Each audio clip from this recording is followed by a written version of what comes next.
Hello student, welcome in my class. Student, आज की mathematics के इस क्लास में हम गामा फलन की परिभाषा से गामा 1/2 का मान ज्ञात करना सीखेंगे। सो स्टूडेंट, स्टार्ट करते हैं। सबसे पहले हम गामा फलन की परिभाषा लिखते हैं। गामा फलन की परिभाषा से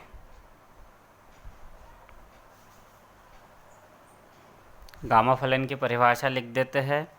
गामा फलन की परिभाषा के अनुसार गामा n इक्वल्स टू होता है integration 0 to infinite e to the power minus x to the power n minus 1 dx। इसे हम समीकरण 1 देते हैं और यहाँ हम मान लेते हैं, यहाँ सब्स्टिट्यूट कर रहे हैं हम। माना x to the power n equals to y, तब x का मान y to the power 1/n होगा और इसका अवकलन करने पर हमें dx का मान मिलेगा। dx equals to 1/n y to the power 1/n minus 1 और y का फिर से होगा dy। ठीक है। जब x टेंड्स टू 0, लिमिट को भी चेंज कर रहे हैं। जब x की लिमिट 0 है तब यहाँ से हमें y की भी लिमिट 0 मिलेगी, क्योंकि जब x का मान 0 रखेंगे तो यहाँ से y का भी मान हमें 0 प्राप्त होगा। और जब x टेंड्स टू इनफाइनाइट तब y टेंड्स टू भी इनफाइनाइट होगा, क्योंकि जब यहाँ x के जगह इनफाइनाइट लिखेंगे तो y का भी मान हमें इनफाइनाइट मिलेगा। इसलिए समीकरण 1 से इन सभी मानों को हम समीकरण 1 में रख देते हैं, जिससे हमें गामा n इक्वल्स टू प्राप्त होगा integration 0 to infinite e to the power minus x का मान लिखेंगे y to the power 1/n। इस x के जगह हमने x का मान लिख दिया y to the power 1/n। इसके बाद इस x के जगह x का मान लिख रहे हैं। x का मान है y to the power 1/n और उसकी भी पावर में n माइनस 1 है। साथ में dx का मान लिखते हैं। dx का मान देखो क्या है, 1/n y की घात 1/n माइनस 1 dy। इस स्टेप को अब आगे बढ़ाते हैं। 1/n को समाकलन से बाहर लिख दिए, क्योंकि ये कांस्टेंट वैल्यू है। 0 टू इनफाइनाइट, उसके बाद e to the power minus y to the power 1/n लिख देते हैं। और इस y की घात को देखो कैसे लिख सकते हैं, घातों पे घात हो तो घातों का आपस में गुना होता है। 1/n का गुना जब हम n माइनस 1 से करेंगे तो यहाँ पर हमें y की घात में 1 माइनस 1/n मिलेगा। साथ में ये y to the power 1/n minus 1, साथ में ये dy। फिर से स्टेप को आगे बढ़ा रहे हैं। 1/n integration 0 to infinite e to the power minus y to the power 1/n। यहाँ देखो ये दोनों के आधार समान है। जब आधार समान हो तो गुना करते समय घातों का योग होता है। जब y की घातों का हम योग करेंगे तो +1 से -1 कैंसिल हो जाएगा, -1/n से +1/n कैंसिल, 1/n से 1/n कैंसिल, 1 से 1 कैंसिल, तो y की टोटल घात बचेगी यहाँ 0 और y की घात 0 मतलब 1 और 1 मतलब ये टोटल 1 हो जाएगा। और 1 into e to the power minus y to the power 1/n equal to इतना ही आएगा। ये लिख दिए। साथ में ये dy रहेगा, dy को भी लिख दिए हमने। अब हम यहाँ n के जगह पे 1/2 लिखते हैं। n इक्वल्स टू 1/2 रखने पर हमें गामा 1/2 का मान प्राप्त करना है, इसलिए यहाँ n के जगह पे 1/2 लिखा, जिससे हमें गामा 1/2 इक्वल्स टू प्राप्त होगा 1/1/2 into integration 0 to infinite e to the power minus Y whole to the minus Y to the power 1 upon N के जगह फिर से 1/2 और साथ में ये dy। ठीक है, इसके बाद हम गामा 1/2 गामा 1/2 इक्वल्स टू लिखते हैं 1/1/2 को 2 लिखा जाएगा 0 to infinite e to the power minus ये y और y टू द पावर ये 2 होगा 1/1/2 मतलब 2 साथ में ये dy। इसे समीकरण 2 दे रहे हैं। अब हम स्टेप को आगे बढ़ाते हैं। हम यहाँ y के जगह x रखते हैं जिससे हमें गामा 1/2 का मान 2 integration 0 to infinite e to the power minus X square dx मिलेगा। मतलब ये जो गामा 1/2 का मान जो लिखा है ये x के समाकलन y के समाकलन के रूप में लिखा है, इसको x के समाकलन के रूप में लिखते हैं। तो ऐसा लिखने से हमें देखो क्या प्राप्त होगा। ऐसा लिखने से हमें यहाँ लिखेंगे x इक्वल्स टू वाई रखने पर हमें गामा 1/2 का जो मान है वह y के x के समाकलन के रूप में प्राप्त होगा। यहाँ y इक्वल्स टू x रखेंगे जिससे हमें गामा 1/2 का मान 2 into integration 0 to infinite e to the power minus X square dx प्राप्त होगा। हमने यहाँ इस समीकरण में y के जगह पे x रखा है जिससे गामा 1/2 का मान हमें x के समाकलन के रूप में प्राप्त हुआ। अब हम इस समीकरण का और इस समीकरण 3 का आपस में गुणा कर देते हैं। ये समीकरण 3 है और ये अपना समीकरण 2 है। समीकरण 2 और ये समीकरण 3, इन दोनों समीकरणों का हम आपस में गुणा कर रहे हैं। तो यहाँ लिख देते हैं समीकरण 2 और 3 का गुणा करने पर समीकरण 2 की लेफ्ट हैंड साइड में गामा 1/2 था और समीकरण 3 की लेफ्ट हैंड साइड में भी गामा 1/2 है। हमने left hand side into left hand side कर दिया। साथ में समीकरण 2 की राइट हैंड साइड में 2 into integration 0 to infinite e to the power minus X square e to the power minus Y square dy था। और समीकरण 3 की राइट हैंड साइड में है 2 into integration 0 to infinite e to the power minus X square dx। इस step को हम इस प्रकार से भी लिख सकते हैं गामा 1/2 का whole square equals to 2 into 2 4 लिख दिए। फिर ये फर्स्ट इंटीग्रेशन और ये सेकेंड इंटीग्रेशन, साथ में ये e to the power minus Y square into e to the power minus X square लिख दिए और ये dx इंटू ये dx dy। इस स्टेप को आगे बढ़ाते हैं 4 into integration 0 to infinite again integration 0 to infinite e to the power minus X square plus Y square होगा। आधार समान हो तो गुना करते समय घातों का योग होता है। जब इनकी घातों का योग करेंगे तो minus X square minus Y square मिलेगा, उसमें से हमने माइनस कॉमन ले लिया और X square plus Y square को ब्रैकेट में लिखा। साथ में ये dx dy लिख देते हैं dx dy। इसके बाद हम इसको समीकरण 4 देते हैं। अच्छा देखो, इस समीकरण 4 में ये जो समाकलन है यह समाकलन xy समतल में स्थित एक वर्ग के क्षेत्रफल को निरूपित करता है। यहाँ लिखेंगे यह समाकलन xy समतल में स्थित एक वर्ग के समीकरण को निरूपित करता है। एक वर्ग के क्षेत्रफल को निरूपित करता है। डबल समाकलन है मतलब पृष्ठीय समाकलन है, और पृष्ठीय समाकलन हमेशा क्षेत्रफल को निरूपित करता है। अब हम इसको ध्रुवीय रूप में बदलते हैं। इस समाकलन को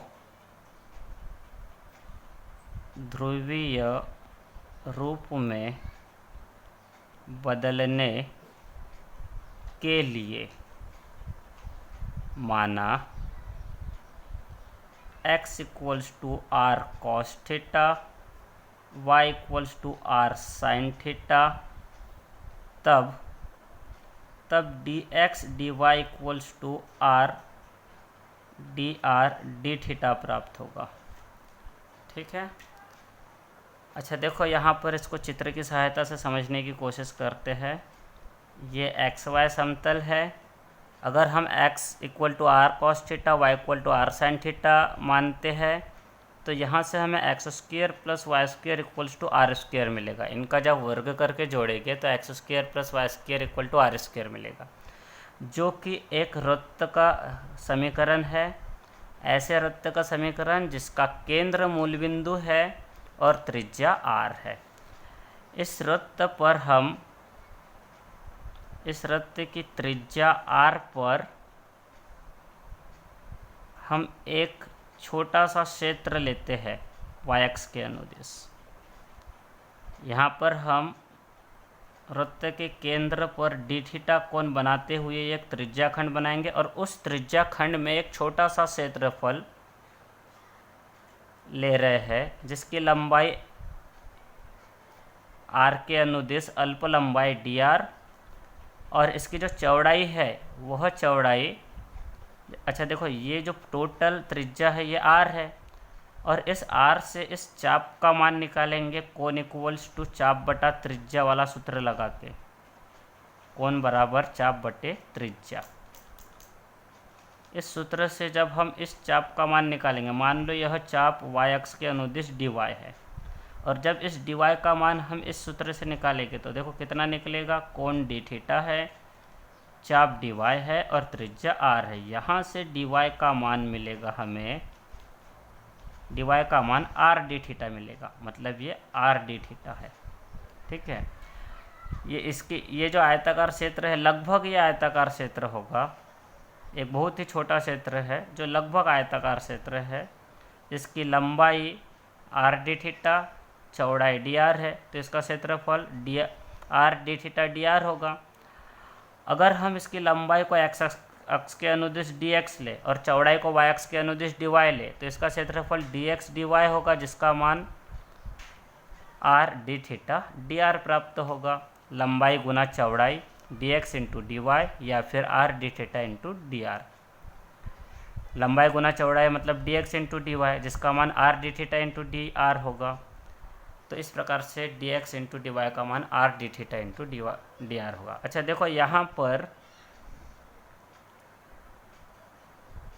पर x का जो मान है, इस समाकलन में x का जो मान है, x का मान x इक्वल्स टू 0 से, अच्छा देखो x का मान x इक्वल्स टू 0 से x इक्वल्स टू इनफाइनाइट तक दिया है।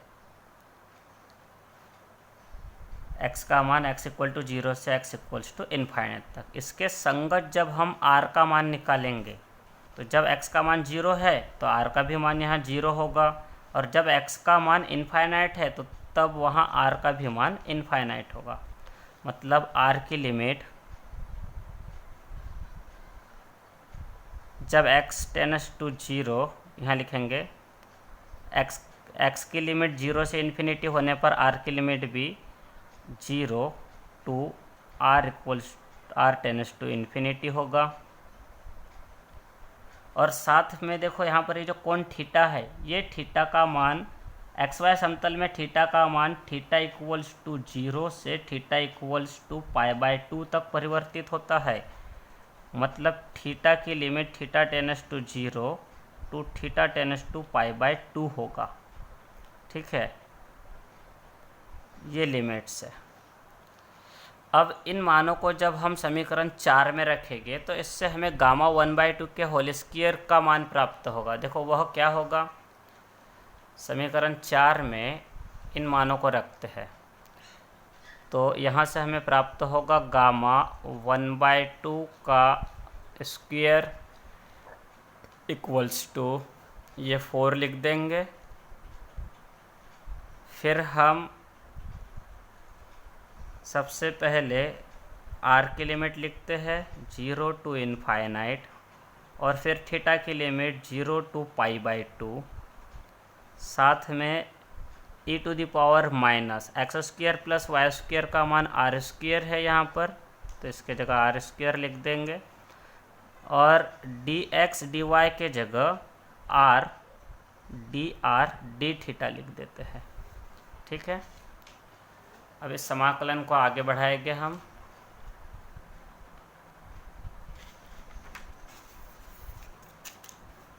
ये 4 जैसे का वैसा रहेगा, इंटीग्रेशन 0 to इनफाइनाइट, और साथ में हम ये e⁻⁻r² लिख दिए और इनटू ये r। हम सिर्फ ये थीटा वाले समाकलन को हल कर रहे हैं पहले, 0 to π/2 और साथ में dθ। बाद में ये dr वाले समाकलन को हल करेंगे। ये 4 integration 0 to infinite e⁻⁻r² into ये r, और इसका समाकलन देखो कितना होगा, इसका समाकलन थीटा और इसकी लिमिट है 0 से π/2 और साथ में ये dr।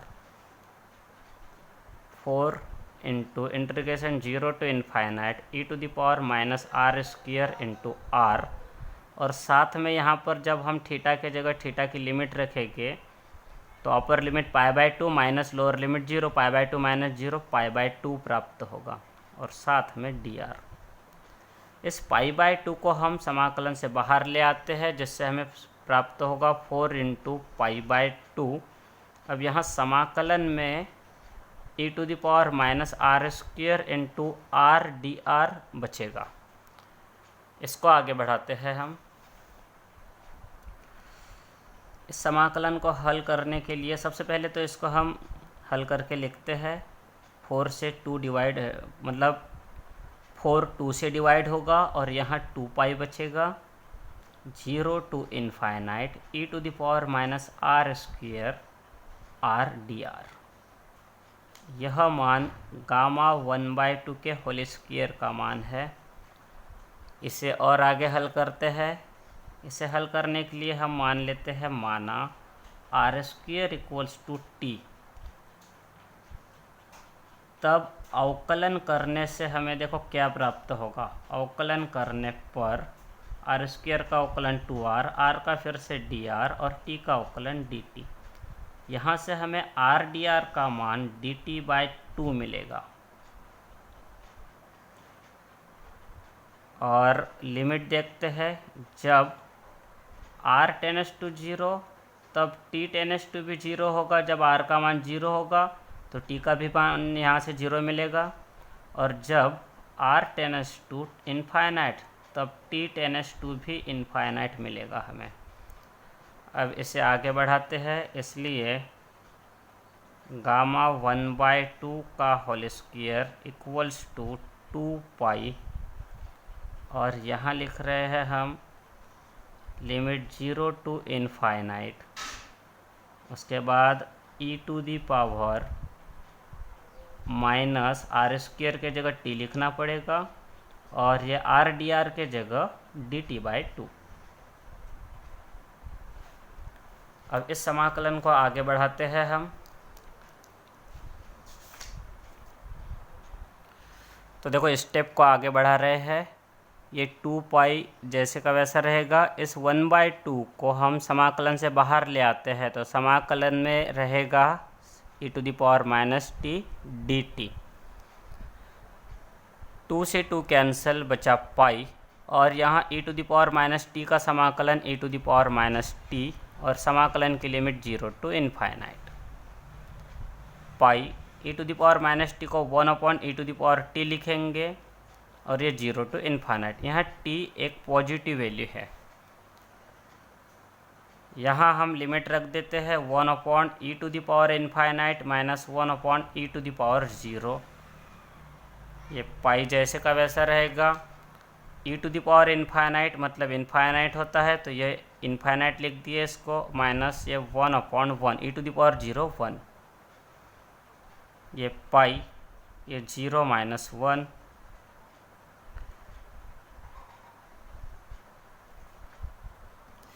अच्छा देखो, यहाँ समाकलन करते समय थोड़ी गलती हो गई थी। e⁻−t का समाकलन -e⁻−t होता है, मतलब यहाँ माइनस रहेगा। इस माइनस को हम यहाँ पर लिमिट रखने से पहले ही माइनस को बाहर लिख देते हैं और बचे हुए इस फलन में हम ये लिमिट रखते हैं, मतलब ये माइनस पाई के साथ, और ये लिमिट रख दिए। यहाँ भी माइनस रहेगा फिर, और ये -पाई इंटू -1 ये हो जाएगा पाई। यह मान गामा 1/2 के स्क्वायर का मान है। दोनों साइड का जब रूट लेंगे तो इस साइड में गामा 1/2 बचेगा और इस साइड में रूट पाई। इस प्रकार गामा 1/2 का मान रूट पाई होता है। इसे ध्यान में भी रखना है। यही अपना आंसर है। गामा 1/2 का मान रूट पाई होता है, इसे याद रखना है, क्योंकि आने वाले कुछ प्रश्नों में इस मान का प्रयोग होने वाला है। ठीक है, आज की क्लास में इतना ही। इसके बाद हम अगली क्लास में देखते हैं। तब तक के लिए नमस्कार।